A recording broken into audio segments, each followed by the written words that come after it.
Hi అండి. తెలుగు కథల ప్రపంచంకు స్వాగతం. ఇవాళ బాలమిత్ర తెలుగు కథల సంచిక నుంచి ఆపద్బాంధవుడు అనే కథను వినేద్దామండి. బాబా తన భక్తులతో సరదాగా మాట్లాడుతూ కాలక్షేపం చేస్తున్నారు. నవ్వుతూ హుషారుగా ఉన్నారు. ఉన్నట్టుండి బాబా మౌనం వహించి అలాగే శూన్యంలోకి దీక్షగా చూస్తూ ఉండిపోయారు. అది గమనించిన భక్తులు అర్థంగాక బాబానే చూడసాగారు. బాబా మసీదుకు 4 వీధుల అవతల ఓ కుటుంబం ఉంది. వారందరూ బాబా భక్తులు. వాళ్ళు పేదవాళ్లు.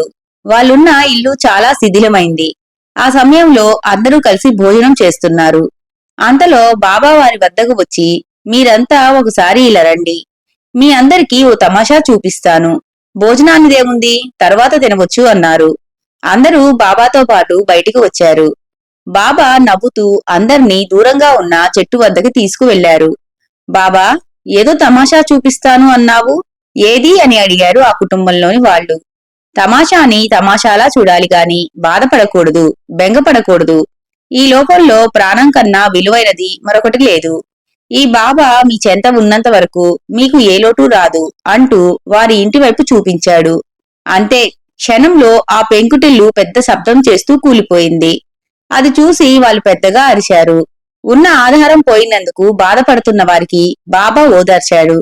వారికి ఉండటానికి ఓ ఇల్లు చూపించాడు. మరునాడు మసీదులో బాబా భక్తులతో ముచ్చటిస్తూ ఉండగా ముందు రోజు ఇల్లు కూలిన భక్తుడు వచ్చి బాబా తమని కాపాడిన సంగతి అక్కడి వారితో చెప్పాడు. అది విని వాళ్ళు ఆశ్చర్యపోతూ, నిన్న బాబా మీ ఇంటికి రావటం ఏమిటి? నిన్న రోజంతా బాబా మాతో ముచ్చటిస్తూ ఉన్నారు. అసలు మసీదు వదిలి బాబా బయటికి వెళ్ళలేదు అన్నారు. కాదు కాదు, మీరు పొరబడుతున్నారు. నిన్న మేము భోజనం చేస్తూ ఉంటే బాబా స్వయంగా వచ్చి మమ్మల్ని బయటికి పిలిచారు. అసలు బాబా మా వద్దకి రాకపోతే ఈ రోజు నేను మీ వద్దకు వచ్చేవాడిని కాదు.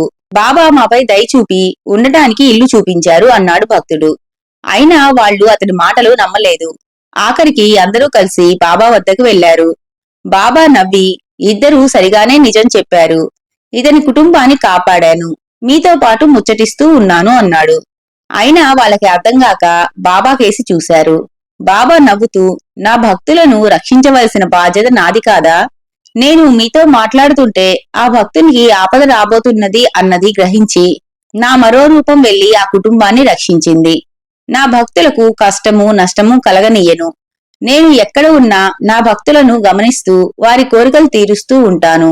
నన్ను నమ్మిన వారికి కష్టాలు కలగనీయను అన్నాడు. అది విని భక్తులు తమని రక్షిస్తున్న ఆ మహానుభావుని ఎంతగానో ప్రశంసించారు. అందరినీ బాబా ప్రేమతో ఆశీర్వదించారు. సర్వం శ్రీ సాయినాథార్పణమస్తు. ఈ కథ కనుక మీకు నచ్చినట్లయితే లైక్ చేసి, షేర్ చేసి, కామెంట్ చేసి మన ఛానల్ కి సపోర్ట్ చేసేయండి ఫ్రెండ్స్. ఇక ఉంటానండి. By by.